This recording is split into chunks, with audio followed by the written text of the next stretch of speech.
తాకట్లో ఉన్న మీ బంగారాన్ని విడిపించి ఆ రోజు ఆన్లైన్ రేటుకి కొంటాం. Sharma gold company. నమస్కారం అండి, సుమన్ టీవీకు స్వాగతం. నేను గీతాంజలి. మనతో పాటు ఉన్నారు భారతీయ శంకరపీఠం వ్యవస్థాపకులు, ప్రముఖ ఆధ్యాత్మికవేత్త, జ్యోతిష్యులు, బ్రహ్మశ్రీ అన్నవరపు తిరుపతిమూర్తి అవధాని గురువు గారు. వారితో మాట్లాడదాం. గురుగారు నమస్కారం అండి. ఓం శ్రీ మహాగణాధిపతయే నమః. గురుగారు, ఉగాది శుభాకాంక్షలు. మీకుడమ్మ నూతన సంవత్సర పరాభవనామ సంవత్సర యుగాది శుభాకాంక్షలు. అయితే ప్రతి ఏడు వచ్చేటువంటి 60 సంవత్సరాల ఉన్నటువంటి ఒక్కొక్క నామం వింటూ పేరు ఇలా ఉంది, దాన్ని బట్టి ఎలా ఉంటుందని అడుగుతాం. కానీ ఈసారి నిజంగా అడగాలంటే భయం వేస్తుంది. పరాభవం పేరులోనే భయపడవలసిన అవసరం లేదమ్మా. అది ఎవరికి పరాభవం? కేవలం పేరుగా మాత్రమే చూడాలా? ఎలా ఉండబోతోంది? ప్రభావాలు ఎలా ఉంటాయి? వాగర్ధావివ సంపృక్తౌ వాగర్ధ ప్రతిపత్తయే జగతః పితరౌ వందే పార్వతీ పరమేశ్వరౌ ఉమామహేశ్వరాభ్యాం నమః. ఇది జ్ఞానానికి, అజ్ఞానానికి, వివేకానికి, అవివేకానికి అంతర్యుద్ధం. మనకు చాలా ఈ పరాభవనామ సంవత్సరంలో ఇప్పటి వరకు చూడనటువంటి కొన్ని ముఖాలను కూడా మనం చూస్తాం ఖచ్చితంగా. అంటే నర్మగర్భపు మనుషులు ఉంటారు చూసారా, వాళ్ళందరూ బయటపడతారు. అంటే దొంగ ఎక్కువ కాలం దాక్కోలేడు, ఏదో ఒక కక్కుర్తి మీద బయటపడిపోతూ ఉంటాడు. ఆ కర్మ కూడా మనం చూస్తూ ఉంటాం. సరే, ప్రధానంగా అమ్మ పరాభవనామ సంవత్సరం అనేటువంటి విషయాన్ని చూస్తే ఈ ప్రభవాది 6 సంవత్సరాల్లో 40వది పరాభవనామ సంవత్సరం. ఇది మీరు 1906, 7 ఒకసారి చూడండి, తర్వాత 66, 67 చూడండి, ఇప్పుడు 26, 27 చూడండి. ఆ రెండిట్లకు మించి మనకి ఇప్పుడు పరాభవం కలగబోతుంది. ఇందులో 2 మానవ కృతం ప్రధానంగా ఉంటుందమ్మా ఇందులో. ఎందువల్లనంటే నా చిన్నప్పుడు అంటే సుమారుగా ఒక 25 సంవత్సరాల క్రితం వరకు వెనక్కి వెళ్తే ఖగోళం ఏ రకంగా కనుక ఈ సంవత్సరం రాజు ఈయన ఇది ఇలా జరుగుతుంది అంటే అలానే ఉండేది. ఎందువల్లంటే ఖగోళాన్ని అనుసరించి గ్రహాలను అనుసరించి మనుషులు ప్రవర్తన ఉండేటువంటిది. పోను ఈ గ్రహాలు కూడా మనుషులు చేసే ప్రవర్తన బట్టి మారిపోతున్నాయి. అంటే అంతే, అలానే ఉంది. అంటే అలా ఉంటుందంటే అమ్మా, గ్రహాలు ఎప్పుడు కూడా 2 దారులు ఇస్తాయి. నువ్వు ఈ దారిలో వెళ్ళు అని చెప్పవు. నువ్వు ఏ దారిలో వెళ్తున్నావో, మంచిలో వెళ్తే నీకు మంచిగా అనుసరిస్తుంది, చెడు మార్గంలోకి వెళ్తే ఆ చెడు నీకు ప్రమాదాన్ని తీసుకొని వస్తుంది. కాబట్టి గ్రహాలు కూడా గట్టిగా విని పట్టుకొని ట్రా అనేటువంటి స్థితి చేయలేకపోతున్నారు. ఆ కలి ప్రభావం అంటారు చూసారండి, అది మనం పరాభవనామ సంవత్సరంలో గట్టిగా చూస్తాం, అందులో సందేహమేం లేదు. ప్రధానంగా మనం చూసుకుంటే బృహస్పతి రాజు, కుజుడు మంత్రి, వీళ్ళిద్దరు మంచి స్నేహితులు. అయితే బృహస్పతి వారికి బలం లేదమ్మా. మామూలుగా మనకు ఒక మనిషి జాతకంలో గురుబలం లేదు అంటేనే అయ్యో అనుకుంటాం. అటువంటిది రాజుగా ఉండి కూడా ఆయన అంత సమగ్రమైన బలస్థానంలో లేడు ఆయన. దీనికి ఒక్క మాటగా మనం చెప్పుకోవాలి అంటే 2 మిత్రులు, మంచి స్నేహితులు, అందులో ఒకడు రాజయ్యాడు, రెండో వాడిని లాక్కొచ్చేస్తాడు. 2 శత్రువులు, ఒకడు రాజయ్యాడు, రెండో వాడిని తొక్కేస్తాడు. ఇది జరుగుతుంది అంతేనా? ఖచ్చితంగా. అజ్ఞానం అనేటువంటిది చక్కగా అభివృద్ధి జరుగుతుందమ్మా. మనం ఏదైనా చెబితే ఇది కాదు, ఇది కుదరదు, ఇది తప్పు అనేటువంటి స్థితే. ఎందుకంటే డబ్బు వస్తుంది అంటే, డబ్బు అవసరము, డబ్బు వస్తుంది అంటే అందరూ దాన్ని ఓటేస్తారు. కానీ ఇక్కడ ప్రధానంగా చూసుకోవాల్సిన ఉద్దేశం ఏంటంటే, ఏ గురువు కూడా ఏ శిష్యుడికి నీకు ఏది ఇష్టం రా అని చెప్పకూడదు. ధర్మం ఏదైతే చెప్పబడి ఉందో, శాస్త్ర ప్రమాణం ఏదైతే ఉందో దాన్ని వివరించాలి. అది ఎవరికి నచ్చదు కదా. నీకు అనర్థం జరగబోయింది కానీ నీకు మంచిది రానా, నువ్వు బాగుపడతావు అంటే ఎవరైనా వింటారు. అది అబద్ధమైనా వింటారు. నిజమైనటువంటిది నీకు ఇబ్బంది పడతావు అంటే అది వినరు. చెబితే వినకపోతే చెడితే చూడమని పెద్దవాళ్ళు ఇటువంటివి చూసే అంటారు. ఇది ఒక రకంగా చెప్పాలి అంటే అమ్మా, పూర్తిగా జ్ఞానం అజ్ఞానం అనేటువంటిది కొట్టుకోవడం అనేటువంటి స్థితి. దీని ప్రభావవశాత్తు మన ఒక దీంట్లో ఖగోళ స్థితిగా చూసినట్లయితే రాజకీయానికి సంబంధించి, సినిమా రంగానికి సంబంధించిన ప్రముఖులు, కాస్త పేరు పొందిన వాళ్ళు శివైక్యం కూడా చెందుతారు, అందులో సందేహమే లేదు. తప్పదు, కర్మ ప్రారంభం అనేటువంటిది కబలించక తప్పదు. దానికి ఒక సమయం కావాలి. గురువు రాజైనప్పటికీ కూడా బలం అనేటువంటి దానికి సరిగ్గా లేదు. లేని కారణం చేత కుజుడు రక్తకారకుడు, బృహస్పతి దేవగురువు అయినప్పటికీ కూడా ఆయనకు బలం తక్కువగా ఉంది, బలహీన స్థానంలో ఉన్నారు. కనుక ఇప్పుడు ముఖ్యమంత్రి అనేటువంటి వ్యక్తి బలహీనంగా ఉంటే ఆ రాష్ట్రం ఏమవుతుందమ్మా? అంతే కదా. అది అంటే క్లుప్తంగా అర్థం కావాలి అంటే ఇంతకించి నేను వివరంగా చెప్తా, ఆయన అరిచారు, తిట్టారు, భయపెట్టారు అంటారు. కాబట్టి అర్థమయ్యే రీతిలో చెప్పాలని చెప్పి. గురుగారు అయితే ఒక చిన్న ప్రశ్న అడగాలనుకున్నానండి. రాసుల పరంగా మనం మాట్లాడుకుంటాం ఎలా ఉంటుంది పరాభవనామ సంవత్సరం, అలా కన్నా కూడా చాలా మంది నక్షత్రాల పరంగా చెప్తారా? ఎందుకంటే రాశిలో 3 నక్షత్రాలు ఉంటాయి, అన్ని ఒకరికని అనుకోం కదా, నక్షత్రం పరంగా తెలియచేయండి అని చాలా మంది ప్రశ్న అడిగారు. అదే మీ ముందు ఉంచుతున్నాను. నక్షత్రాల పరంగా చూసుకుంటే వారికి ఏ విధంగా ఉంటుంది, ఏమైనా పరిహారం చేసుకోవాలా, ఇవన్నీ తెలియజేస్తారా? మీరందరూ జాగ్రత్తగా గుర్తుపెట్టుకోండి. పరాభవనామ సంవత్సరానికి సంబంధించి రాజు, మంత్రి, రసాధిపతి, నీరసాధిపతి వీళ్ళందరూ ఎవరైతే ఉన్నారో వాళ్ళు అనుసరించి ఏ ఏ నక్షత్రాలకి ఏ విధానం అనుసరించబోతుంది అనేటువంటి విషయాన్ని క్లుప్తంగా తెలియజేస్తున్నాను. జాగ్రత్తగా అర్థం చేసుకోగలిగితే మీ జీవితం మీకు అందులో సగం అర్థమైపోతుంది కూడా. విడిగా 12 రాశుల వారికి ఆ ఏ రాశిలో ఏ నక్షత్రాలు ఉన్నాయి వాళ్ళకి ఏది ఉంటుంది కూడా చెప్తాం. కానీ ఇప్పుడు క్లుప్తంగా మాత్రం ఈ 9 గ్రహాలకి అధిష్టాన నక్షత్రాలు ఏవైతే ఉన్నాయో వాటికి వివరిస్తానమ్మా. తప్పకుండా. అశ్విని, మఖ, మూల వీరు కేతు మహర్దశలో జన్మిస్తారు. ఈ గురువు రాజవటం కారణం చేత వీళ్ళకి ఒక రకమైనటువంటి అధిష్టాన యోగం అనేటువంటిది ఏర్పడుతుంది. అంటే నా అంతటి గొప్పవాళ్ళు లేడు అనేటువంటిది ఏర్పడి ఆవేశంతో, అహంకారంతో తీసుకున్నటువంటి నిర్ణయాలు ఏవైతే ఉంటాయో అది వాళ్ళ నాశనానికి దారితీస్తుంది. మళ్ళీ అది అంటే అట్లా, నేను ఒక కుందేలు పట్టుకున్నాను, దానికి కాళ్ళు లేవు కానీ చిరతపులి కన్నా వేగంగా పరిగెడుతుంది అంటారు వాళ్ళు. అంటే ఇక నా మాట నువ్వు విని తినాల్సిందే. కొంతమంది ఉద్యోగాలు చేసే వాళ్ళలో పై స్థాయి ఉద్యోగస్తులు ఉంటారు, వాళ్ళకి అంటే ఢమ్ రాదు, కానీ కింద వాళ్ళందరినీ వాళ్ళు శాసిస్తారని ప్రయత్నం చేస్తుంటారు. ఆ స్థితికి వెళ్ళి బోర్ల పడతారు. ఈ అశ్విని, మఖ, మూల వారు కూడా అదే పరిస్థితి ఉంటుంది. కాబట్టి సాధ్యమైనంత వరకు ఈ సంవత్సరాంతం, ఇవాళ రోజు కాదండి, ఎంత తక్కువగా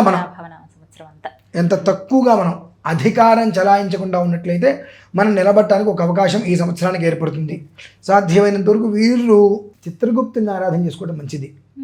దానికి కొన్ని మంత్రాలు ఉంటాయి కాబట్టి ఆ మంత్రం మనం ఇస్తాము. చిత్రగుప్తుని ఆరాధన చేసుకోవడం అశ్విని, మఖ, మూల నక్షత్రాలకి చాలా శ్రేయస్కరం. ఇక భరణి, పుబ్బ, పూర్వాషాఢ వీళ్ళు, ఈ భరణి, పుబ్బ, పూర్వాషాఢ అనేటువంటి వాళ్ళు శుక్ర నక్షత్రం, శుక్ర మహర్దశలో జన్మిస్తారు.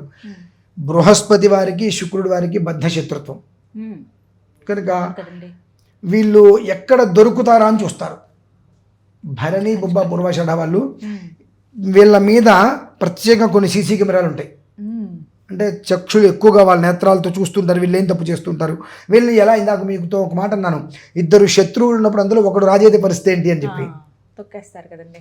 కాబట్టి ఎక్కడ వీలైతే అక్కడ తొక్కటానికి, ఏ రకంగా అయినా సరే మనిషిని ఎదగకుండా ఏదో ఒక రకమైనటువంటి ఆ మనిషికి ఇబ్బందులు తేవాలి, అపనిందలైనా తీసుకురావాలి, ఇబ్బందులైనా తీసుకురావాలి అనేటువంటి స్థితి. అదృష్టం ఏంటంటే వీరిలో దాదాపుగా ఎక్కువ మందికి ధర్మగుణం ఉంటుందమ్మా. భరణి, పుబ్బ, పూర్వాషాఢ నక్షత్రాల్లో జన్మించిన వారికి దాదాపుగా ధర్మగుణం ఉంటుంది. కనుక ద్విగుణీకృతంగా బ్యాలెన్స్డ్ వారు చేసుకోగలుగుతారు, అందులో ఎలాంటి సందేహము లేదు. సాధ్యమైనంత వరకు ఈ భరణి, పుబ్బ, పూర్వాషాఢ నక్షత్రంలో జన్మించినటువంటి వారు ఈశ్వరుణ్ణి, ఇంద్రుణ్ణి ఆరాధన చేసుకోగలిగితే దేవతలకి రాజు ఇంద్రుడు, శుక్రుడికి ఇంద్రుడికి అవినాభావం ఉంటుంది. కనుక బృహస్పతి అంటే రాజు యొక్క బలం వీళ్ళ మీద ఎక్కువ రుద్దకుండా సేఫ్గా ఉండడానికి అవకాశాలు ఉంటాయి. కృత్తిక, ఉత్తరాషాఢ వీళ్ళు రవి నక్షత్రంలో జన్మిస్తారు. రవి మహర్దశ, రవి నక్షత్రం వాళ్ళు రవి మహర్దశ. వీరికి నా అంతటి సుందరాంగులు ఉండరు అనేటువంటిది ఒకటి ఉంటుందమ్మా. నేను అందగానో, ఏదంటే నాకు పవర్ ఉందనో, నాకు వెనకాల ఎంత బలగం ఉందనో, నాకు నేను కూర్చుంటే నా పనులు నడిచిపోతాయినటువంటిది ఒకటి ఉంటుంది. దానికి ఇంకాస్త ఎక్కువగా ఈ బద్ధకం అనేటువంటిది తోడ్పడి వాళ్ళు నా పనులన్నీ అయిపోతాయి అని కూర్చుంటే 10 రోజులు పని అక్కడే ఉంటుంది. ఆ అవ్వకపోగా ఈ 10 రోజుల పనికి నెత్తి మీద పడుతుంది. నెత్తి మీద అపారమైన బరువు అనేటువంటిది వీళ్ళు చేతులారా స్వతసిద్ధంగా ఉండే విధానం వేరు. ఈయన రాజుగా ఉన్నాడు కనుక దీని ప్రభావం వాళ్ళ మీద ఎక్కువగా పడ్డ కారణం చేత లేజినెస్ బాగా పెరిగి చెందుదానిలే అనుకోవడంలోనే అయిపోతుంది. చివరికి వచ్చేటప్పటికి ఎన్ని రోజులు పెండింగ్ చేశారో అన్ని రోజుల వరకు కూడా నెత్తి మీద పడి వాచి కూర్చుంటారు వాళ్ళు. కాబట్టి సాధ్యమైనంత వరకు వీళ్ళు అగ్ని దేవుణ్ణి ఆరాధన చేయడం శ్రేయస్కరం. ఎందువల్లనంటే కృత్తిక అనేటువంటిది అగ్నితత్వం, మ్మ్. అందులోనది సుబ్రహ్మణ్య స్వామికి సంబంధించింది కూడా. మ్మ్. కదండి. అగ్ని ఉపాసన కనుక చేసినట్లయితే ఒక మోస్తరి, ఎందువల్లంటే ఆ వేడి తగులుతున్నప్పుడు వీళ్ళు ఆ వేడి వచ్చే లోపల తొందరగా పనిచేసేసుకుందాం అనేటువంటి స్థితి ఉంటుంది. కనుక ఆ లేజినెస్ పోయి అనుకున్న పని అనుకున్న టయానికి జరిగిపోవాలనుకుంటే అగ్నిహోత్రుని ఆయన ఉపాసించడం మీరు చాలా. అంటే ఇవి సాధారణంగా దొరికేవి కాదు కాబట్టి మీకు ఫోన్ చేస్తే ఆ చెప్తారా మంత్రాలు నేను గురువుగారు? రికార్డ్ చేసి ఇవ్వగలను, ఇబ్బంది ఏం లేదు. అది ఇకపోతే రోహిణి హస్తాశ్రవణం పూర్తిగా బద్ధ శత్రుత్వం మ్మ్. బృహస్పతికి చంద్రుడికి. ఎలా బృహస్పతి భార్యని చంద్రుడు తీసుకెళ్ళిపోయాడు. ఈ సమయంలో వీళ్ళకి యుద్ధం వచ్చినప్పుడు శుక్రుడు చంద్రుడికి తోడొచ్చాడు. ఈ రకంగా వాళ్ళిద్దరు శత్రుత్వమయ్యారు, వీరిద్దరు శత్రుత్వమయ్యారు. ఆ ఒక బలం అనేటువంటిది ఇప్పుడు ఎక్కువగా కనపడు. చూపించి రాజభయం, మ్మ్. చోర భయం, వ్యాధి భయం, ఈ మూడు వాళ్ళకి బాగా ఉంటాయి. మ్మ్. కోర్టులు, పోలీసులు, పోలీస్ స్టేషన్లు అనేటువంటివి ఎక్కువగా ఉంటూ ఉంటాయి. రుణమూలంగా దాక్కోవాల్సిన పరిస్థితి వస్తుందమ్మా. అమ్మో. మనం ఎక్కడున్నామో కూడా ఎవరికి చెప్పకుండా ఫోన్ స్విచ్ ఆఫ్ చేసేసుకొని కుటుంబాల మధ్య ఇబ్బందులు వచ్చి దంపతులు విడిపోయే పరిస్థితులు అవి ఈ రోహిణి హస్తాశ్రవణం చాలా అత్యంత జాగ్రత్తగా. ముందు నుయ్యి వెనక గొయ్యి అంటారు కదండి, ముందు నుయ్యి వెనక నుయ్యి. మ్మ్. రెండు. ఆ నుయ్యిలో మొత్తం అంతయు కూడా ఇంగ్లీష్ ముళ్ళులు అంటారు, సన్న సన్నవి. ఆ ముళ్ళతోటి కంపలతోటి అందులో పడ్డామా ఇక ఒళ్ళంతా రకరకాలుగా మనకు గాయాలైపోతాయి. అటువంటి స్థితి రోహిణి హస్తాశ్రవణానికి ఉంది. పరిపూర్ణంగా 100కి 100% శత్రుత్వం. ఇద్దరు శత్రువులు అందులో ఒకటి రాజేతి రెండోవాడి పరిస్థితి ఏంటి అని చెప్పి. కాబట్టి ఆ స్థితిలో పూర్తిగా మ్మ్. వీళ్ళు కొంతకాలం పాటు అజ్ఞాతంలో కూడా వెళ్ళవలసిన పరిస్థితి అబ్బో. ఏర్పడింది వీళ్ళకి. మ్మ్. ఎంత వీలైతే అంత గౌరీదేవిని ఆరాధన చేయటం మంచిది. మ్మ్. గౌరీదేవిని ఆరాధన చేయడం వల్ల ఏంటంటే గుడ్డి కన్నా మెల్లత్వం అంటారు కదా, కాస్త వాళ్ళకి ఊరట ఊపిరి అందుతుంది. కాబట్టి ఎంతగా గౌరీదేవిని ఆరాధన చేస్తే అంత వాళ్ళు శ్రేష్ఠగా ఉంటారు. మ్మ్. ఇక ఆరుద్ర, స్వాతి, శతభిషం మ్మ్. వీళ్ళని మనం చూసుకున్నట్లయితే వీళ్ళు చేసేటువంటి చేష్టలకు, వీళ్ళు ఉండేటువంటి విధానానికి, ఇందులో ఈ ఆరుద్ర, స్వాతి, శతభిషంలో స్వతసిద్ధంగా ఉండేటువంటి రాజకీయ నాయకులు కావచ్చు, సినిమా రంగంలో ఉండేవాళ్ళు కావచ్చు, మ్మ్. చాలా ఇబ్బందులు అనుభవిస్తారమ్మా. ఓ. తెలంగాణ కడుపులో నొప్పి రాదుగా, కొంచెం టైం తీసుకుంటుందిగా. ఆ నొప్పి మాత్రం ఇప్పుడు పూర్వతాపం, పశ్చాత్తాపం. చేసే ముందు ఉండాలి ఏదైనా, చేసిన తర్వాత అయినా ఉండాలి. రెండు లేకపోతే కర్మ అనుభవించటమే. రాహు నక్షత్రం అది, రాహు మహర్దశలు జన్మిస్తారు. కాబట్టి తలా తోకా లేని వాళ్ళు అంటారు చూశారండి రాహుకేతువుల్ని, వీళ్ళే. మ్మ్. వీళ్ళకి కూడా ఒక రకమైన చండాలత్వ యోగం ఆపాదిస్తుంది. ఓ. అంటే గురువుతో రాహుకేతులు ఎవరైనా కలిస్తే గురు చండాల యోగం పడుతుంది. మ్మ్. అది అదృష్టం ఉంటే కొంతమందికి వృద్ధినిస్తుంది, కొంతమందికి పాతాళాన్ని తొక్కేస్తుంది. ఆ రాజ్యాధికారులు ఉండేటువంటి బలం, వాళ్ళ అధికారం మొత్తం కూడా ఆరుద్ర, స్వాతి, శతభిషం మీద ఒక రకంగా మ్మ్. ప్రయోగం చేస్తారు. అట్లానే నడిచేటువంటి వాటికి రాజకీయ పరంగా, సినీ రంగాలకు కానీ ఒకంత నష్టం వాటిల్లే అవకాశాలు చాలా ఎక్కువగా ఉన్నాయి. మ్మ్. పునర్వసు, విశాఖ, పూర్వభద్ర మ్మ్. ఇది గురు మహర్దశ, గురు నక్షత్రాలు. మ్మ్. స్వనక్షత్రం, గురు నక్షత్రం కదా, స్వనక్షత్రం కదా నాకు అద్భుతంగా ఉంటుంది అనుకోవడం అబద్ధం. ఆహా. ఎందుకంటే అక్కడ రాజు బలహీనంగా ఉన్నాడు. మ్మ్. రాజు బలహీనంగా ఉన్నప్పుడు ఏమీ అందించలేదు కదా. అంటే అక్కడ విధానం ఎలా వస్తుందంటే కొన్ని తరుణంలో ఆ రాజు ధర్మ పరివర్తన అనేటువంటిది ఉంటుంది. మ్మ్. ఇప్పుడు యోగి గారు ఉన్నారు, ఆయన సీఎంగా ఉన్నప్పటికీ వాళ్ళ చెల్లెలు గారు వాళ్ళు ఇంకా ఎక్కడో చిన్న చిన్న పనులు చేసుకుంటూనే ఉన్నారు. అవును. అవును. అది అంటే ఆ రాజుకి స్వవిషయానికి వచ్చేటికి ధర్మ సంస్థాపన గుర్తొస్తుంది. మ్మ్. కాబట్టి ఈ ధర్మ విషయంలో నేను నీకు ఎలాంటి ఉపకారము చేయలేను, నేను ఇక్కడ రాజ్యంలో కట్టుబడి ఉన్నాను, అని. దీనికి కట్టుబడి ఉన్నా, నా స్వార్థానికి నేను వ్యవహారం చేయలేను అనేటువంటి స్థితి వచ్చి ఈ గురు నక్షత్రంలో జన్మించిన వారికి మ్మ్. ఆ కుటుంబంలో కలహాలు కూడా ఒక మోస్తరు వచ్చు. నాకు ఉపకారం కూడా చేయలేదు అనేటువంటి తత్వం కూడా, ఆయనకి బలం లేదు అక్కడ. బలం మీనింగ్ ఆయన కొన్ని కారణాల రీత్యా ధర్మానికి కట్టుబడి ఉన్నారు. ఈ ధర్మానికి కట్టుబడి ఉన్నప్పుడు ఏమవుతుంది, శ్రీకృష్ణ పరమాత్మ వెళ్ళలేరు కదా. చేయలేరు. శ్రీకృష్ణ పరమాత్మ పాండవులందరికీ అభయం ఇచ్చారు. మ్మ్. అంటే ఏ కారణంగా అంటే పాండవులు ఒక వరం కోరారు, మా ఐదుగురులో ఎవరు చనిపోయినా నీ వక్షస్థలం మీద పెట్టి దహన సంస్కారం చేసే భాగ్యం కలిగించమని అడిగారు. కాబట్టి ప్రతిక్షణం వాళ్ళని ఆ. కాపాడాల్సి వచ్చింది ఆయన. ఆ. అలా కొన్ని రకాల పరిస్థితుల్లో ధర్మానికి కట్టుబడి వీళ్ళకేమి చేయలేని పరిస్థితుల్లో వీళ్ళ గమ్యగోచరంగా ఉంటుంది వీళ్ళ పరిస్థితి. మ్మ్. సాధ్యమైనంత వరకు ఈశ్వరారాధన వీళ్ళకి అత్యంత శ్రేయదాయకం. ప్రతి క్షణం పంచాక్షరి చేసుకోవటమా, నమశంకరాయ జానటమా అనేటువంటిది ఒక పదం చాలా శ్రేయస్కరం. పుష్యమి, అనురాధ, ఉత్తరభద్ర. శని మహర్దశలో జన్మిస్తారు, శని నక్షత్రాలు. వీళ్ళకి స్థాన చలనం ఉందమ్మా. చేసే ఉద్యోగాలలో వెన్నుపోట్లు వస్తాయి వీళ్ళకి. నవ్వుతూ నవ్వుతూ మీకు ఎందుకు మీ వెనకాల నేనున్నా అంటూ కిందకు తోసేసి ఆ స్థానంలో వీళ్ళు వస్తారు. ఎంత నమ్మబలుగుతారు అంటే నిజంగా మనం మన శ్రేయస్సు కోరేది వారి తప్ప ఎవరు లేరనుకుంటాం. అంతగా నమ్మిచ్చేసేసి చాప కింద నీరులో వచ్చేసి మనం తెరిచిపోతాం. ఇంకా నీకెందుకు నువ్వు వెళ్ళి నీ వెనకాల నేనున్నా అనేటువంటి స్థితిలో మనల్ని ఒక తోపుడుదలతో వస్తారు. ఆ ప్లేస్లోకి వచ్చి వాళ్ళు నిలబడతారు. తద్వారా వీళ్ళకి భుక్తి కూడా ఇబ్బందికర వాతావరణానికి వచ్చే ప్రమాదం ఉంది.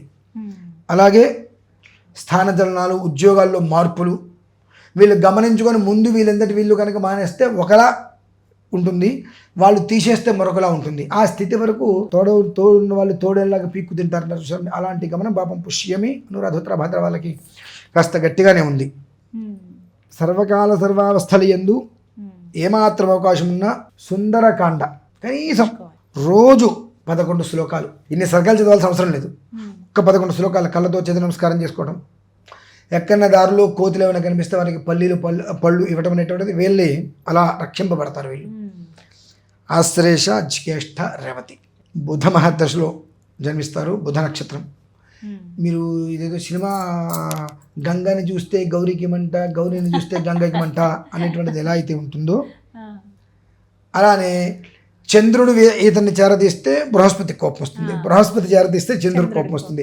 అరగత్తరలో పోకచెక్కలాగా ఏం చేయాలో అర్థం కాక, ఏం చేస్తున్నామో తెలియక, చేసేది ఏది కూడా వాళ్ళకి ఉపయోగం ఉండదు, ఎవరికి ఉపయోగం ఉండక అచేతనంగా బుద్ధి అనేటువంటిది సడలిపోయి అపామార్గంలోకి వెళ్ళిపోయి బ్రతుకు జీవుడు 5 సంవత్సరాలతో ఎట్లాగొట్ల కాలం గడిపితే చాలు, నిన్ను పొగడవద్దు, నిన్ను తిట్టవద్దు, నిన్ను పొగడవద్దు, నిన్ను తిట్టవద్దు, ఎవరేం చెప్పినా తలకాయించుకొని చేస్తే బాగుంటుందా అనేటువంటి స్థితికి వీళ్ళు రాగలిగితే సంవత్సరం వాళ్ళు కాస్త ప్రశాంతంగా ఉండగలుగుతారమ్మా.